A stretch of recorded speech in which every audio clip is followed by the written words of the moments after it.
Operation సింధూర్పై ప్రధాని నరేంద్ర మోడీ కీలక ప్రకటన చేశారు. భారత్, పాకిస్తాన్ మధ్య కాల్పుల విరమణ అనంతరం ఆదివారం ప్రధానమంత్రి నరేంద్ర మోడీ త్రివిధ దళాధిపతులతో ప్రత్యేకంగా సమావేశమయ్యారు. మోడీ నివాసంలో అత్యున్నత స్థాయి భద్రతా సమావేశం నిర్వహించారు. ఈ సమావేశానికి రక్షణ మంత్రి రాజ్నాథ్ సింగ్, త్రివిధ దళాధిపతులు, chief of defence staff Anil Chauhan, జాతీయ భద్రతా సలహాదారు అజిత్ దోవల్ హాజరయ్యారు.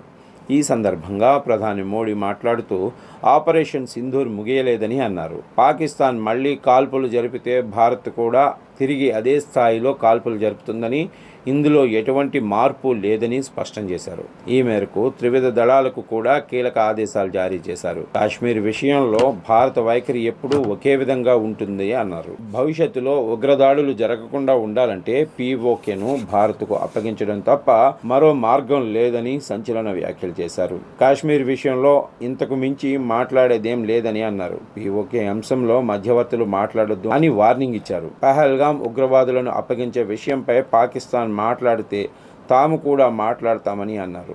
ఈ అంశం తప్ప వేరే అంశంపై చర్చించే ఉద్దేశం తమకు లేదని కుండబద్దలు కొట్టారు. ఎవరి మధ్యవర్తిత్వం కూడా అవసరం లేదని కీలక వ్యాఖ్యలు చేశారు. కాగా పాకిస్తాన్తో చర్చల వేళ ప్రధాని చేసిన ఈ కామెంట్లు హాట్ టాపిక్గా మారాయి.